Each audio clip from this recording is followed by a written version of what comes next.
Hello class, I'm Sergeant Bell, and today I will be conducting a course on Casualty Evacuation, CASEVAC. There is a risk assessment today. The risk assessment is medium to high.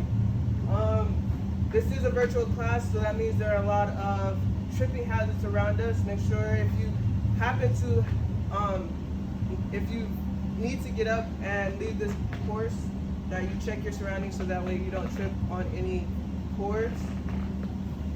I do recommend you to stay hydrated throughout this course. If you choose to stay hydrated, please make sure you have a lid to your drinking source so that way you do not spill your water and cause your battle buddy to slip and fall to their death. This is COVID, so please stay a minimum of 6 feet apart. If you cannot stay 6 feet apart, please use a mask and cover your faces. We will be conducting physical activity throughout this course, so there is a possibility of injury. If you do injure yourself, well, that's something that we're learning about, right? So just let me know and we will get you to proper care. Lesson scope. May I have Sergeant Alonzo read the lesson scope, please? Lesson scope. In this 30-minute presentation, you will be able to define CASEVAC, how to properly handle and position a casualty when getting them ready for movement. You will also learn how to properly carry a casualty to a tactical vehicle with and without a litter stretcher. You will also learn how to properly position litters in a tactical vehicle to have casualties evacuated.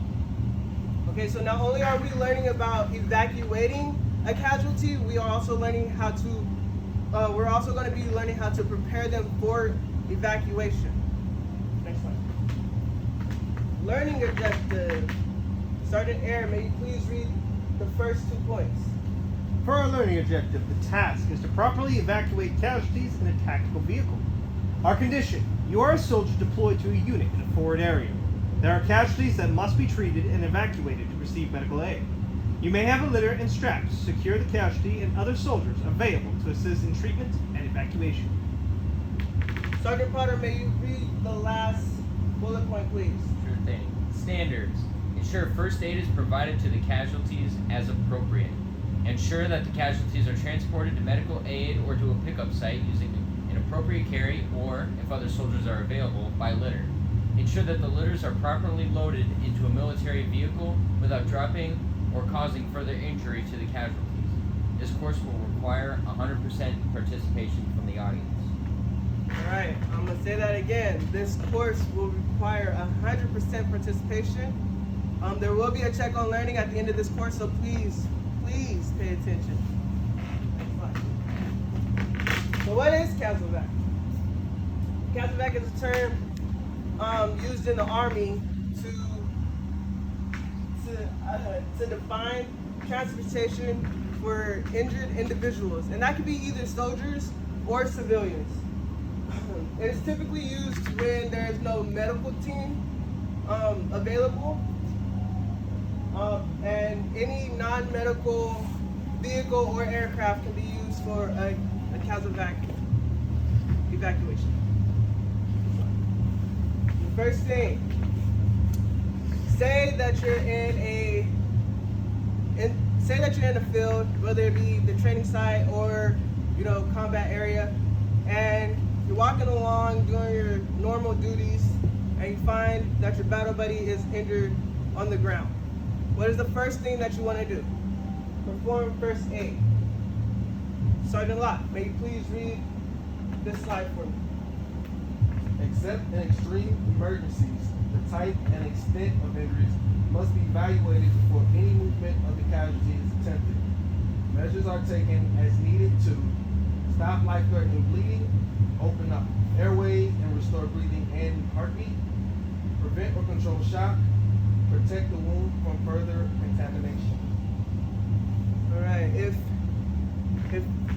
you suspect that there is a fraction on your battle buddy, please be careful so that you do not further injure your battle buddy. If you see that there is a serious wound, you want to reinforce the dressings on that wound before you do what is necessary to move or prepare the casualty for movement. Next slide. All right, so your battle buddy's on the ground. You're gonna have to prepare them for movement. After you did first aid, this is the second step. May I have 2 volunteers? All right, Sergeant Alonso, you are going to be my casualty. Sergeant Air, you are going to be the battle buddy that found him on the ground. So, Sergeant Alonso, may you please lay down. Oh no! You can put your arm. Great side. All right, set up, Sergeant. You're getting ahead of the game. All right. So you just found Sergeant Alonso on the ground. He's injured. He's screaming. He's yelling for help. No. Very enthusiastic. Okay. Sergeant Eric, the first step you are going to do is you are going to kneel down on the injured side of the casualty. What side do I see that's injured? His left side. His left side is injured. All right. You have already performed first aid, and now you are going to prepare him for movement. So the next thing you do is you place his arms above his head, both of his arms. You're going to put one hand on his shoulder furthest from you, and one hand on his waist furthest from you. Actually, scratch that as you were. First, you're going to grab his right ankle and move it crossing his left ankle. Now, you're going to put one hand on his shoulder and one hand on his waist and gently move him towards you, placing him on his side. This is preparing him for movement, so that way, after this, you do a carry or something else. Go ahead and put him back on his back. That actually brings us into the next slide, which is the litter. These are 2 examples of litters that we have. Sergeant Potter, may you please bring our litter up here.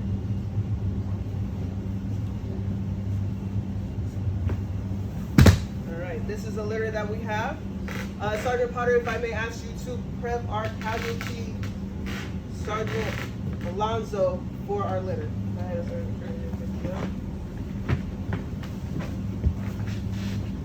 I'm going to evaluate you to make sure you're doing it right. So therefore, I'm not going to give you instructions to go ahead and properly prepare. That was way too easy. Yeah. All right, you can just stop here with the. I just wanted you to prepare the casualty for the litter. So go ahead and prepare him for the litter, Mr. Medic. All right, thank you. Sergeant Eric, can you please come and assist as we move him onto the litter? Here we go. Great. One.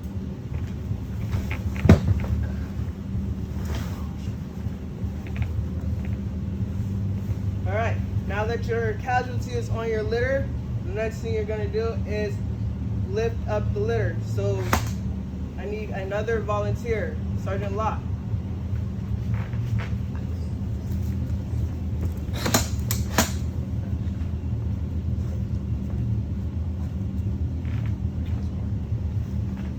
All right, this is a 4-man carry.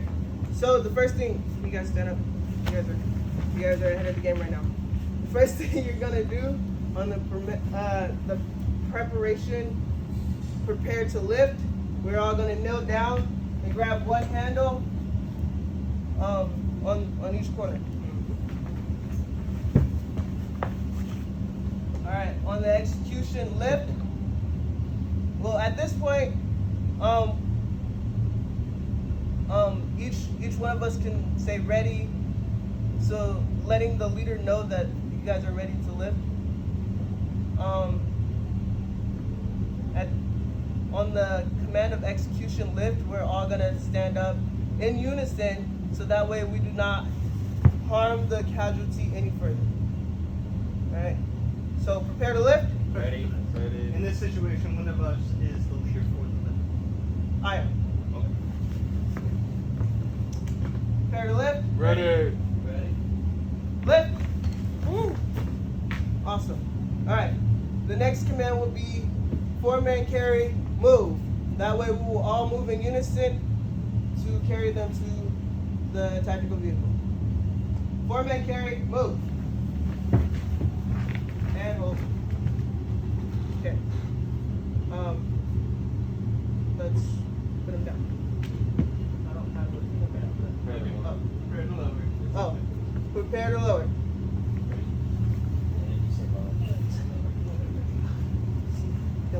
Okay. So that is how you prepare. That is how you lift the casualty using a litter. Thank you, Sergeant Alonzo, for being our casualty. Thank you, Sergeant Potter and Sergeant Air and Sergeant Long. All right. Next slide, please. Okay. Next, we're gonna go over some ways to carry the casualty if you do not have a litter. Mind you, there are multiple ways to carry the casualty. These are just a few. If it's just one person who found the casualty. May I have Sergeant Alonzo back up here for our casualty, please. May you lay down. Thank you. Sergeant Eric, may you please come back up here. May you prepare the casualty for carry. Okay.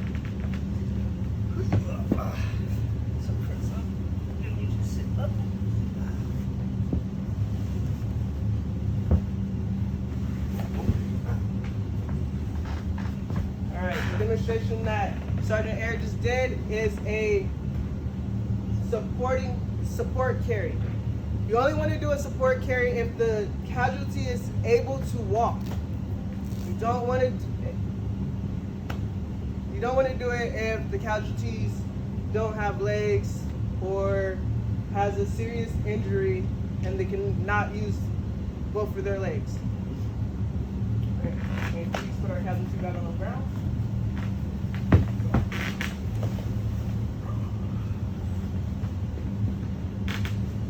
Thank you for that. Sergeant Potter, may you come up here, please. Sergeant Potter, may you demonstrate the pack strap carry using Alonzo as your casualty. Keeping in mind that the left side of him is injured.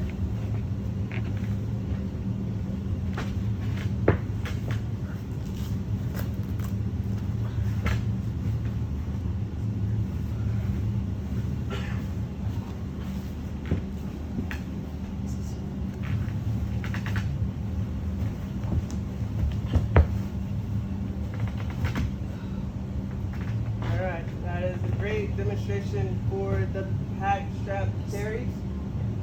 May you please put our casualty down.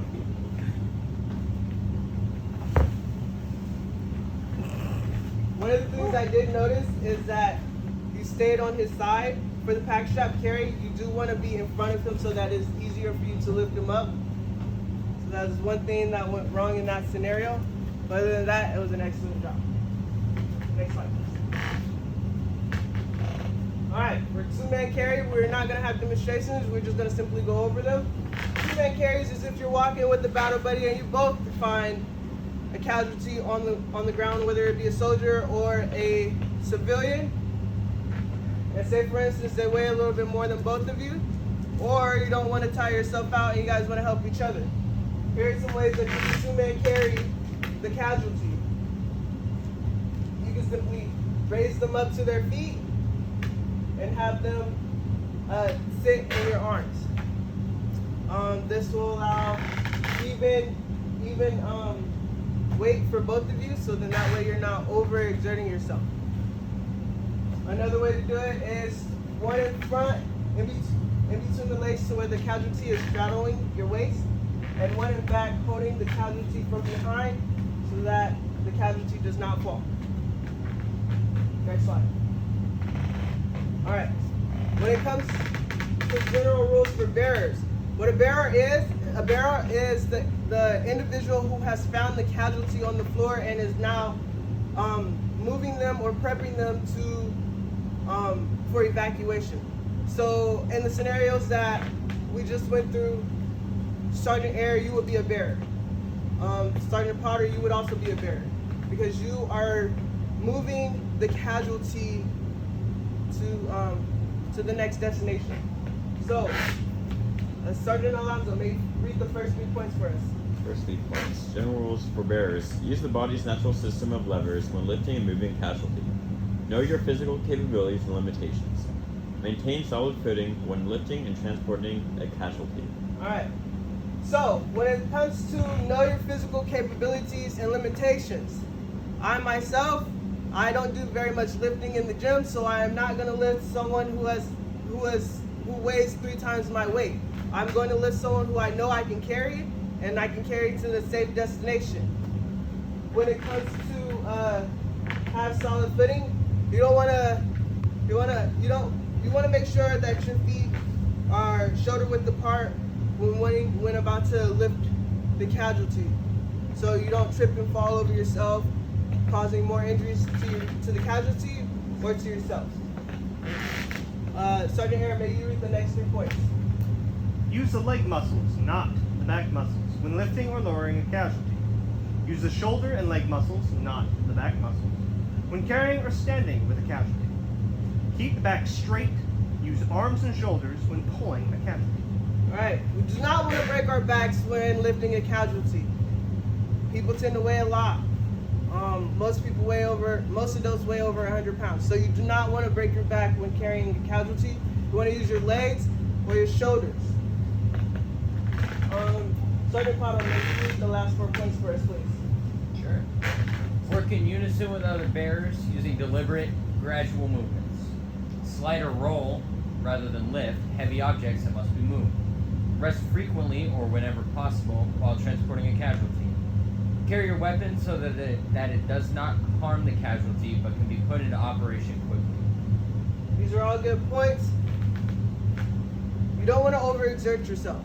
You don't want to tire yourself out. So if you feel like you're getting tired and you have another battle buddy with you and they're helping you carry this casualty, express that you're getting a little bit tired and you need to rest, so that way you don't overtire yourself and not get to the destination in time.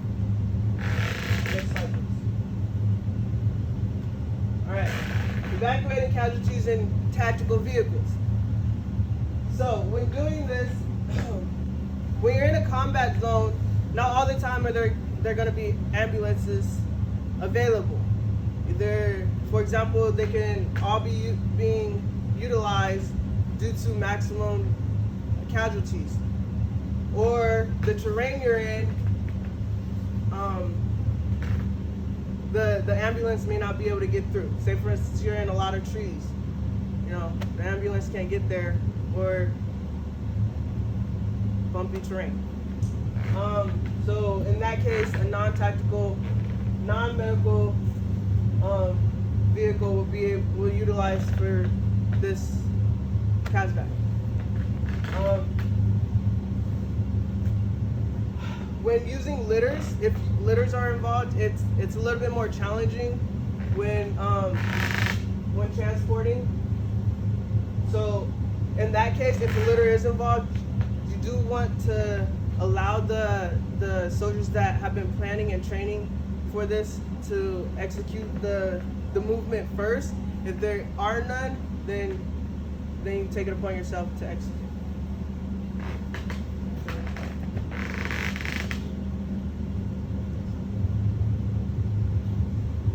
Alright, one of the vehicles you can use to evacuate casualties is a Humvee. Sergeant Locke, may you read this slide? Evacuating using a Humvee. A high mobility, multi-purpose wheeled vehicle, one cargo, ton cargo truck. Can transport 3 litters by following the procedures listed below. 1. Remove the cargo over and metal valves. secure them in place, lower the tailgate. 2. Place 2 litters side by side across the back of the truck while the litter handles resting on the sides of the truck. 3.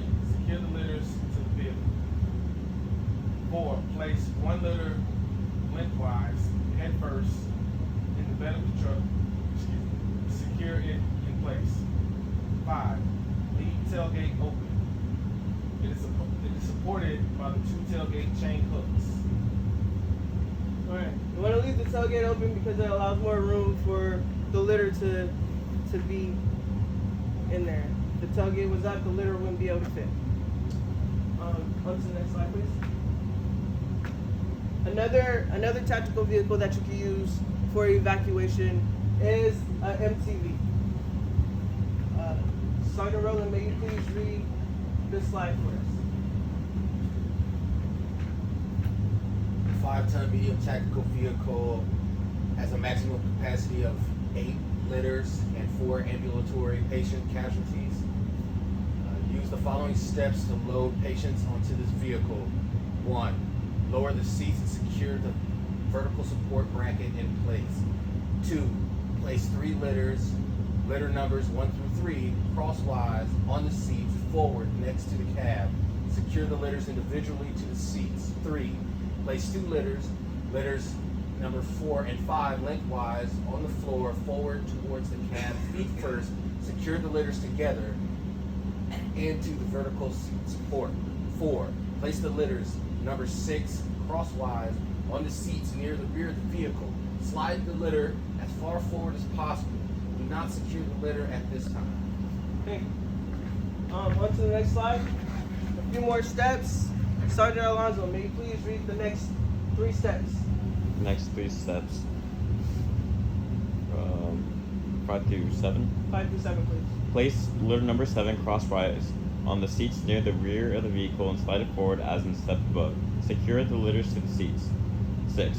Place litter number 8 crosswise on the seats as far rearward as possible. Secure the litter to the seats. 7. Glide litter number 6 and 7 rearward next to litter number 8. Secure the litters to the seats. Sergeant Aaron, may you please read our last 2 points? Step 8, raise and secure the tailgate. Step 9, if available, the combat medic or CLS rides in the center of the vehicle to monitor the patients or casualties.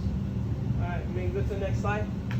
This is a picture of how you would organize the litter in the MTV. So the first 2 will be on the seats. These are the seats right here. You will place the seats down. I don't know if you guys have ever seen or been in an MTV, but they have seats. The seats can come up or down. You will place the seats down, and you will put the first 3 litters on the back seats. You usually want to put the casualties who are in desired need of attention, like they don't need attention right away, in the back, so that way the ones who need the most attention are in the front, so the medics can get to them in time. 4 and 5 will go under 1 through 3. 6, 7, and 8 will be in the back, or towards the front. And you are able to close the tailgate in this situation because the MTV is big enough to hold all of them in properly. Next slide, please. All right, in summary, we defined what CASEVAC was. We went over a few things of first aid. We went over on positioning the casualties for movement. We also went over a few ways to carry a casualty to a tactical vehicle, and we went over how to position the leaders in the tactical vehicle. Next slide. Now we have a little check on learning. All right. What is CASEVAC? What is CASEVAC? Sergeant Aaron, may you please answer this question?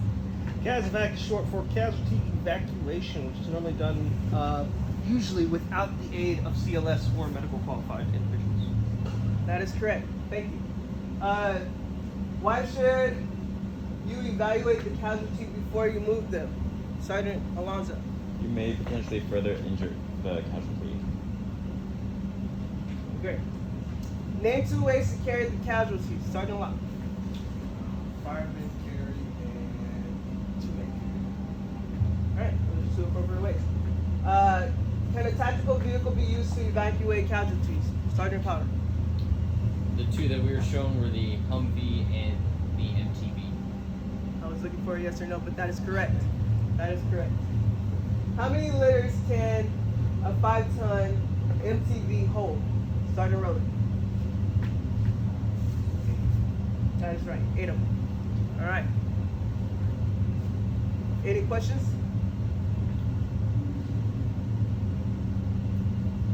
Sergeant Air? Would it still be considered a CASEVAC if you did have medical personnel? You don't have an ambulance to load them onto or transport them, but medical personnel are the ones attending them. Is that still considered a CASEVAC?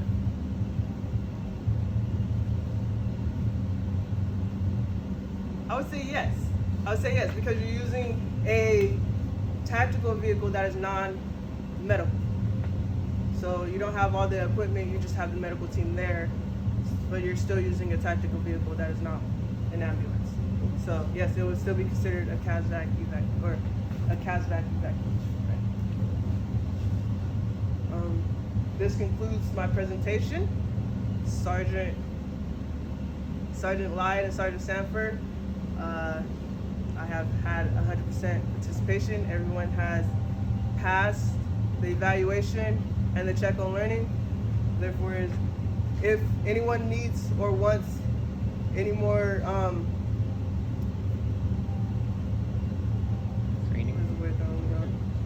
training, there we go, sorry. If anyone needs or wants any more training on this, there will be an opportunity to have more training in Hostel 6 tomorrow at 4 p.m. But as of today's class, you have all passed the training needed for this course. Now, the risk assessment for today was medium to high because we have tripping hazards, we have spill hazards. We did a little bit of physical activity, and there is COVID around us. That was our risk assessment. I will now go into our AAR.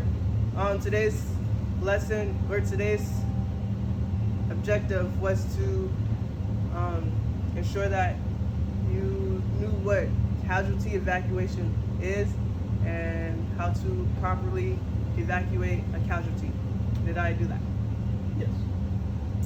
All right. May I have some improvements or sustains? Sergeant Air? For an improvement, you seem like you're knowledgeable on the topic. Just have a little bit more confidence when you're relaying the information. You're tripping up a little bit on some of your words, trying to recall. Have confidence when you speak. Roger that. I'll keep that in mind. Sergeant Potter? I heard a sustain. I thought your voice control was really good.